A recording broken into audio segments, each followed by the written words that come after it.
배 500척이 한 곳에 모여있는 광경을 상상해 보신 적 있으십니까?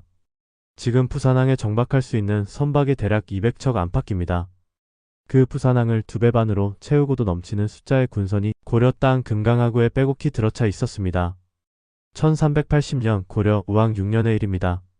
왜구들은 배와 배를 굵은 밧줄로 묶어서 하나의 거대한 해상, 요새를 만들었고 약탈한 곡식을 배에 실어 나르는 과정에서 바닥에 흘린 쌀이 한자 높이로 쌓였다고 기록은 전합니다. 상가들에는 고려 백성들의 시체가 널려 있었고 그 위로 왜구의 함성이 금강하류를 뒤덮고 있었죠. 이 500척 앞에 고려가 내보낸 함대는 고작 100척이었습니다. 숫자만 보면 승부가 될 리 없는 판이었죠. 5대1, 어느 시대 어느 바다에서든 이 비율로 이긴 해전은 거의 없습니다. 그런데 이 100척에는 왜구가 한 번도 본 적 없는 것이 실려 있었습니다. 바다 위에서 불을 뿜는 물건 한 포였습니다. 인류 역사상 군선에 화포를 싣고 바다 위에서 쏜 것은 이것이 최초였습니다. 그리고 이 불길은 여기서 끝나지 않았습니다. 200년 뒤 이 불씨를 물려받은 한 남자가 판옥선 위에서 같은 총통의 방아쇠를 당깁니다. 이순신이었죠. 그가 임진왜란 내내 격파한 외선의 수를 다 합치면 역시 500척이 넘습니다. 대포 한 방 없던 바다 위에서 최초로 불을 뿜은 한 포는 어떻게 500척을 삼켰고 그 불의 유산은 어디까지 이어졌을까요? 오늘 이 영상에서 그 답을 찾아가 보겠습니다. 이 이야기를 이미 알고 계시는 분은 댓글에 처음 들으시는 분은 이를 남겨주세요. 그리고 이 영상이 끝날 때까지 함께 하실 분은 지금 구독과 좋아요 한번 눌러주시면 다음 이야기를 더 빨리 가져올 수 있습니다. 이 이야기의 시작점은 전쟁터가 아닙니다. 한 사람의 집념에서 출발하죠. 고려 말 이 사람이 품은 생각은 단 하나였습니다. 왜구를 막으려면 화약밖에 없다. 단순한 발상이었지만 문제는 고려에 화약을 만들 줄 아는 사람이 단 한 명도 없었다는 겁니다.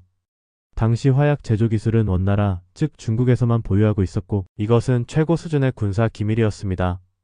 지금으로 치면 핵무기 제조 기술을 혼자 힘으로 알아내겠다고 나선 것과 다르지 않았죠. 최무선은 고려에 드나드는 중국 상인들을 하나하나 찾아다녔습니다. 이원이라는 이름의 중국인 기술자를 만나기까지 얼마나 걸렸는지 정확한 기록은 없지만 그가 자기 집에 이원을 들여 함께 생활하면서 기술을 전수받았다는 기록은 남아 있습니다. 화약을 얻기 위해 집까지 내줬다. 이 한 줄이 그의 절박함을 말해주는 것 아닐까요? 1377년 최무선의 끈질긴 상소가 마침내 받아들여져 고려 조정의 화통도감이라는 관청이 설치됩니다. 오늘날로 치면 국방과학연구소 같은 곳이었죠. 화통도감에서 만들어낸 화기는 무려 16종에 달했습니다. 태조실록에 그 목록이 남아있는데 당시 고려인들 입장에서는 입이 벌어질 수밖에 없는 물건들이었을 겁니다. 이 16종 가운데 핵심이 바로 총통이었습니다. 총통은 이후 조선으로 넘어오면서 4가지 등급으로 체계화됩니다. 천자총통, 지자총통, 현자총통, 황자총통. 천자문의 첫 4글자 하늘천, 땅지, 검을 현, 누를 황에서 따온 이름이죠. 가장 큰 천자총통의 길이는 131cm, 무게 296kg이었습니다. 성인 남성 4명이 들어야 겨우 옮길 수 있는 크기였죠. 이 천자총통의 사거리가 900보미터로 환산하면 약 80m입니다. 서울역에서 남대문 시장까지의 거리가 대략 그 정도 됩니다. 그 거리에서 나무 화살 형태의 대장군전을 쏘면 적선의 선체를 관통할 수 있었습니다. 그 아래 등급인 지자총통은 장군전을, 현자총통과 황자총통은 철환, 그러니까 쇠구슬을 수십에서 수백 발씩 한꺼번에 뿌렸습니다. 현대의 산탄총과 비슷한 원리였던 셈이죠. 천자총통과 지자총통이 적선의 뼈대를 부러뜨리고 현자총통과 황자총통이 갑판 위의 병사들을 쓸어버리는 구조. 말하자면 큰 놈이 배를 깨고 작은 놈이 사람을 잡는 역할. 분담이 이미 완성되어 있었던 겁니다. 같은 시기 유럽의 화포는 아직 성벽을 부수는 공성 무기 수준에 머물러 있었습니다. 바다 위 군선의 화포를 싣고 함대대 함대로 정면 교전을 벌인다는 개념 자체가 존재하지 않던 시대였죠. 화약은 만들어졌고 총통은 완성되었습니다. 문제는 이걸 실전에서 써본 적이 한 번도 없다는 것이었죠. 과연 바다 위에서도 통할까? 1380년 금강하구 진포에서 그 답이 나옵니다. 진포대첩 세계 최초의 한포해전. 1380년 음력 8월 왜구 수천 명이 전함 500척을 이끌고 금강하류 진포에 상륙했습니다. 고려사와 고려사 저료는 500척이라 기록하고 태조실록의 최무선 졸기에는 300척이라 적혀 있습니다. 숫자가 엇갈리긴 하지만 어느 쪽이든 당시 기준으로는 대규모 침공이었다는 점은 분명합니다. 잠깐, 그런데 500척이라는 숫자를 그대로 믿어도 되는 걸까요? 고려사의 기록이 과장되었을 가능성은 있습니다. 전쟁 기록이란 원래 승리의 규모를 부풀리는 경향이 있으니까요. 다만 태조실록조차 300척이라 기록한 것을 보면 최소 수백 척 규모였다는 점은 부정하기 어렵습니다. 왜구들은 진포에 배를 뗀 뒤 내륙으로 흩어져 양광도와 충청도, 해안 일대를 닥치는 대로 불태우고 약탈했습니다. 포구에 남겨둔 배에는 약탈한 곡식을 실어 나르는 병사들이 줄지어 갔고 배와 배를 굵은 밧줄로 연결해 하나의 거대한 수상기지를 만들었습니다. 왜구가 배를 밧줄로 묶은 이유는 간단합니다. 그래야 병력을 빠르게 이동시킬 수 있고 배가 흩어지지 않으니까요.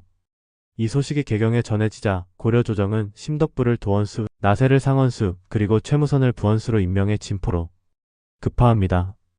여기서 주목할 것은 최무선의 직책입니다. 부원수. 군사작전의 3인자의 무기기술자를 앉힌 겁니다. 만약 여러분이 100척의 함대를 이끌고 500척 앞에서 있다고 생각해 보십시오. 숫자만 보면 들이받으나 도망치나 결과는 같습니다. 정면 충돌하면 수적 열세로 밀리고 후퇴하면 추격당하죠. 그런데 고려함 때에는 왜구가 한 번도 경험해 본 적 없는 변수가 있었습니다. 진포에 도착한 고려 함대를 본 왜구들은 아마 안심했을 겁니다. 100척이면 자기들의 5분의 1도 안 되니까요. 왜구는 오히려 배를 한 곳에 더 밀집시켜 병력을 집중하는 전략을 택했습니다. 이전까지의 경험에 비추면 합리적인 판단이었습니다. 배가 많은 쪽이 배를 부딪히고 올라타서 칼을 휘두르면 이기는 게 그때까지의 해전이었으니까요. 그런데 이 밀집이 오히려 화약의 먹잇감이 되었습니다. 고려 함대가 사거리 안으로 진입한 순간 한포가 불을 뿜었습니다. 인류 역사상 바다 위에서 군선이 군선을 향해 화포를 발사한 최초의 순간이었습니다. 기록에는 이렇게 남아있습니다. 화포를 발사하여 적선을 모조리 불태우니 연기와 화염이 하늘에 가득하였다. 밧줄로 묶여있던 외선들이 이때 치명적인 약점이 됩니다. 한 척에 불이 붙으면 밧줄을 타고 옆배로 또 그 옆배로 불길이 번졌습니다. 끊으려 해도 전투 중에 밧줄을 끊을 여유가 없었을 겁니다. 왜구의 수적 우위가 순식간에 거대한 화재 면적으로 뒤바뀐 거죠. 불길 속에서 배를 지키던 왜구들은 타죽거나 바다에 빠져 죽었습니다. 고려에 사로잡혀 있던 포로 334명이 이 전투에 승리로 풀려났다는 기록이 남아있습니다. 30년 동안 고려 전역을 공포에 떨게 한 왜구의 해상 전력이 하루 만에 금강하구에서 증발한 겁니다. 승전 소식이 개경에 전해지자 우왕은 크게 기뻐했습니다. 소식을 가져온 진무에게 은 50냥을, 심덕부나 세최무선에게는 각각 금 50냥을 하사했죠.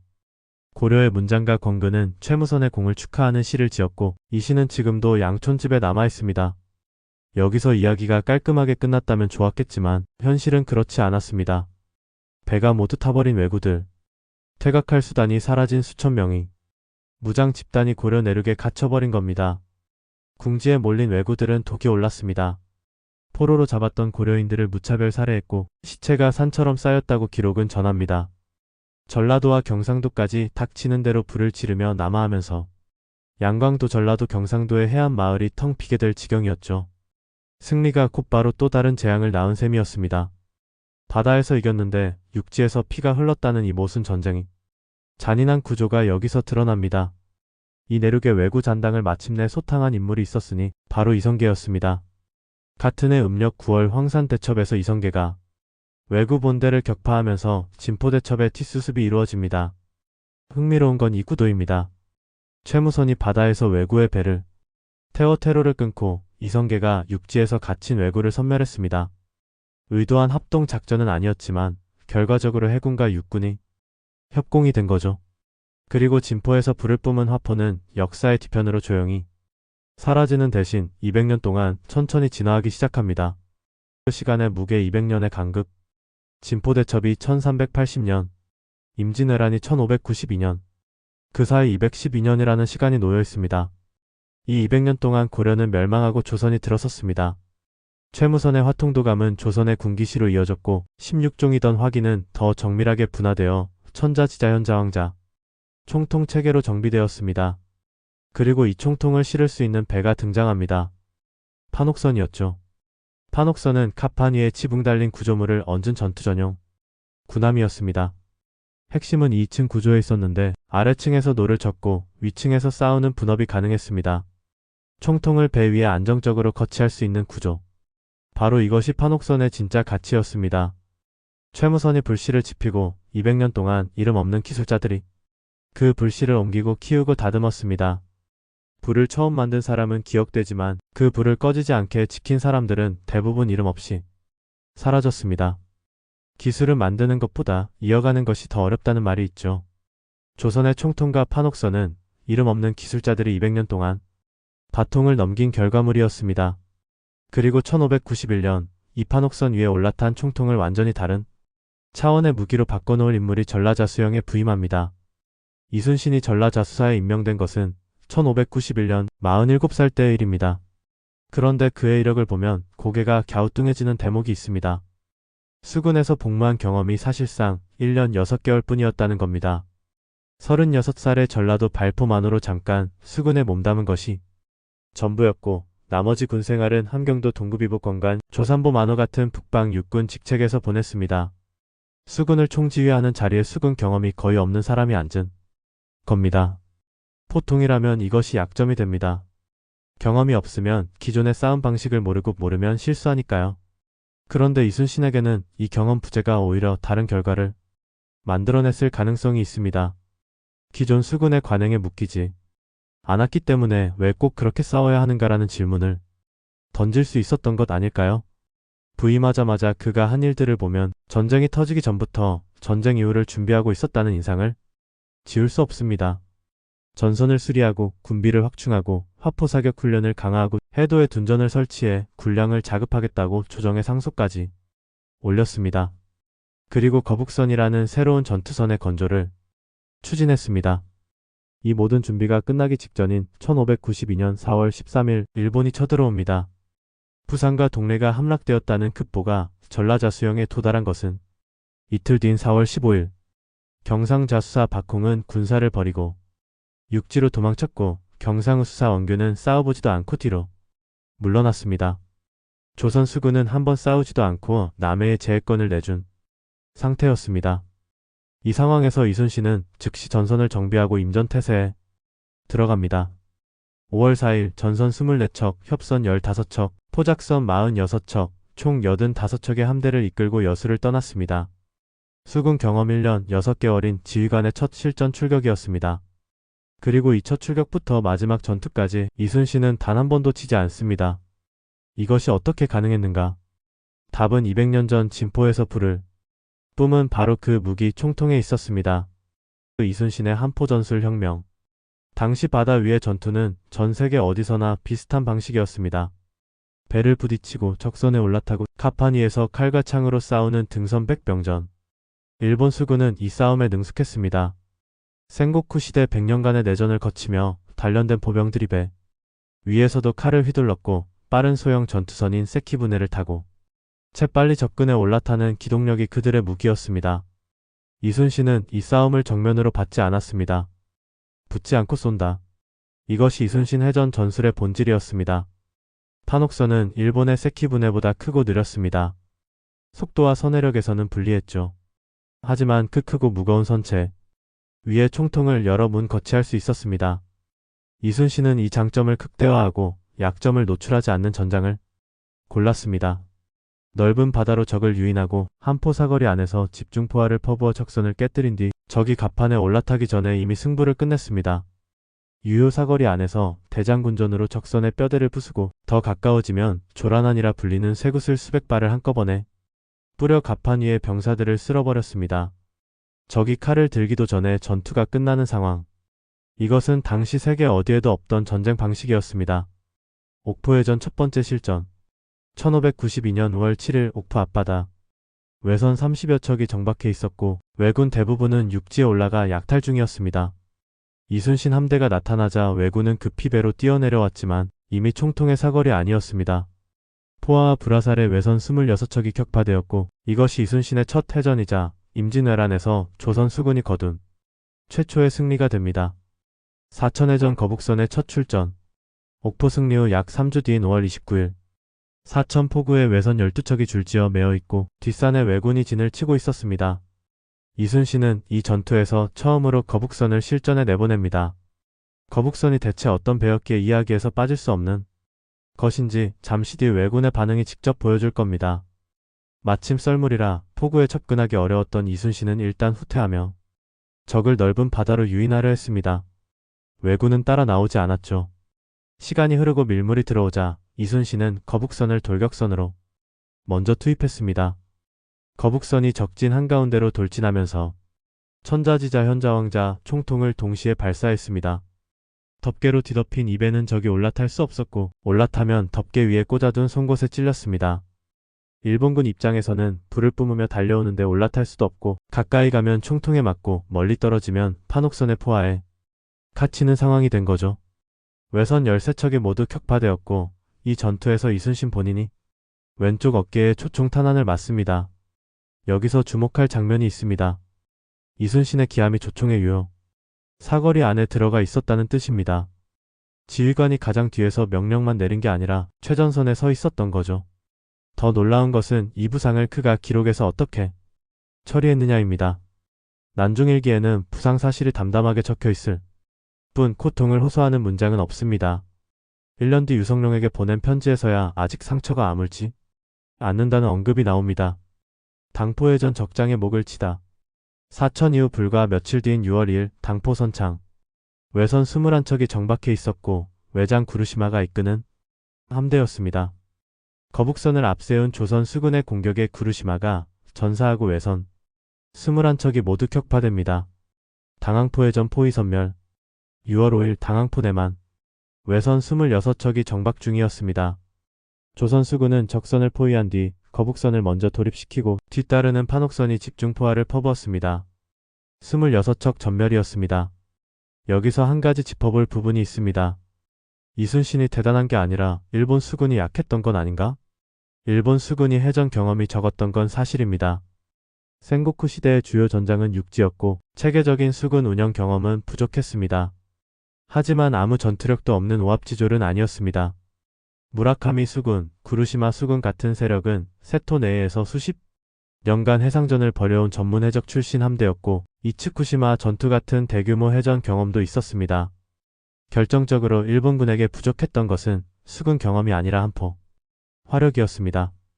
전쟁 내내 일본이 조선 수군에 대응하려고 판옥선을 복제하거나 대형 전투선인 아타케 분해를 만들어봤지만 함포 운영 능력은 끝까지 조선에 미치지 못했습니다. 기록화에 남아있는 아타케 분해의 화포는 밧줄로 배에 동여맨 수준이었습니다. 한산도 대첩 하객진의 진짜 의미.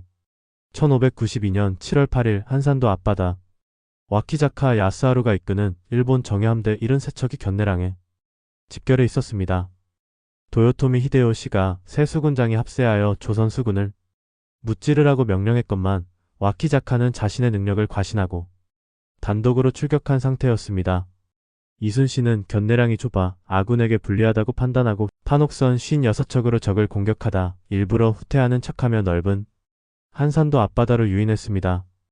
왜군이 추격해 나오자 기다리고 있던 조선 함대가 하객진을 펼쳤습니다. 하객진에 대해 널리 퍼진 오해가 하나 있습니다. 학이 날개를 편 모양으로 적을 둘러싼다. 그러니까 단순한 포위진이라고 알려져 있죠. 실은 그것만이 아니었습니다.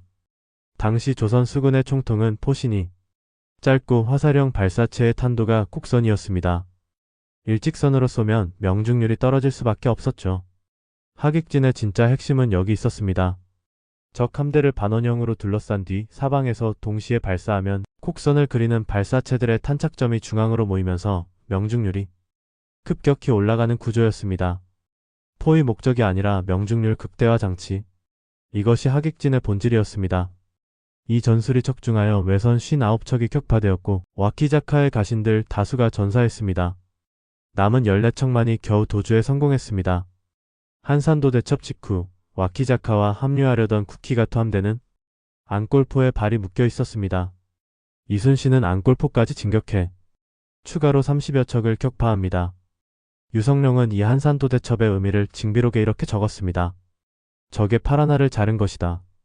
평양까지 진출한 일본 육군의 고니시 유키나가 부대는 보급로가 끊기면서 더 이상 북진하지 못했고 조선은 전라도와 충청도, 나아가 황해도와 평안도의 해안 전체를 지켜낼 수 있었습니다. 부산포해전 470척 앞에서의 결단. 1592년 9월 1일 이순신은 전라좌우도 연합함대 166척을 이끌고 부산포를 공격합니다. 정찰 결과 부산 선창 동쪽 해안에 외선 약 470척이 줄지어 정박해 있었습니다. 지금 부산 자갈치시장에서 영도대교까지의 해안선을 가득 메운 군선의 행렬을 떠올려 보시면 그 위압감이 얼마나 대단했을지 짐작이 될 겁니다. 여러 장수가 포구 깊이 들어가기를 꺼렸지만 이순신은 톡전기를 높이 들고 진격을 명했습니다. 종일 교전 끝에 외선 100여 척이 격파되었고 녹도만호 정훈이 전사했습니다. 부산포해전은 이전 해전들과 성격이 달랐습니다. 옥포에서 한산도까지는 서쪽으로 나오는 일본 수군을 막는 방어전이었다면 부산포는 적의 본거지를 직접 들이친 공격전이었습니다. 이 한 번의 공격으로 이후 남해안에서 외선의 움직임이 눈에 띄게 줄어들었고 일본 내부에서도 조선에서 두려운 것은 수군뿐이라는 말이 돌기 시작합니다. 추락이기 7천량, 같은 무기인데 왜 전멸했는가? 1597년 7월 같은 판옥선, 같은 총통, 같은 남해안 바다. 그런데 결과는 정반대였습니다. 삼도 수군 통제사 원균이 이끄는 조선 수군은 거제 7천량에서 일본 함대에 의해 거의 전멸합니다. 이순신이 수년간 길러온 무적 함대가 하루아침에 사라졌죠. 이순신이 원균에게 통제사 직위를 넘길 때 한산도에 남아있던 군비의 규모는 이랬습니다. 군량미 9,914석, 화약 4,000근, 총통 300자루 각 선박에 실린 것은 별도. 이 숫자들만 나열하겠습니다. 해석은 여러분의 몫입니다. 7천량 패전의 원인을 파고들면 무기의 문제가 아니라 전술의 문제였다는 것이 선명하게 드러납니다. 원균은 조정의 무리한 출전 명령에 밀려 적정 파악도 없이 출격했고 철수와 반격을 반복하며 병력을 소진시켰습니다. 야간에 7천량에서 수경하다 일본 함대의 야습을 받았고 어둠 속에서 진영을 갖출 수 없는 상태로 전투가 벌어졌습니다. 이순신의 한포 전술이 작동하려면 세 가지 전제 조건이 필요했습니다. 적을 넓은 바다로 유인할 것, 적이 등선하기 전에 충분한 거리에서 포격할 것, 진영을 유지한 채 사격할 것. 7천량에서는 이 세 가지가 모두 무너졌습니다.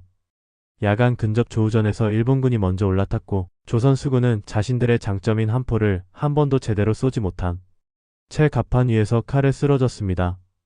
이혁기와 최호 같은 뛰어난 장수들도 이 상황을 뒤집지 못했습니다.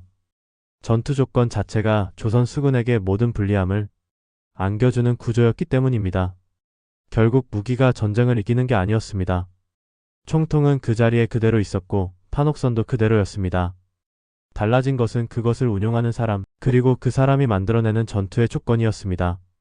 이순신이 없는 총통은 그냥 무거운 쇳덩이였던 겁니다.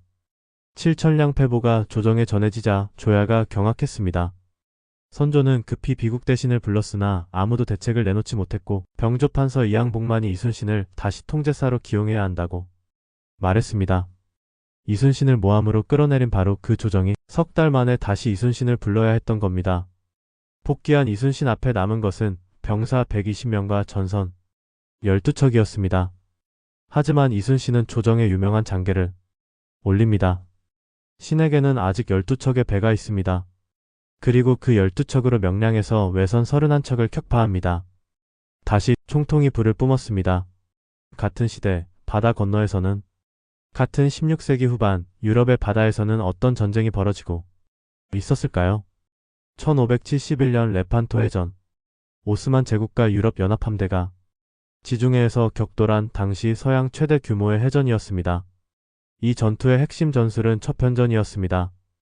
배와 배에 배전을 붙이고 병사들이 건너가서 싸우는 방식.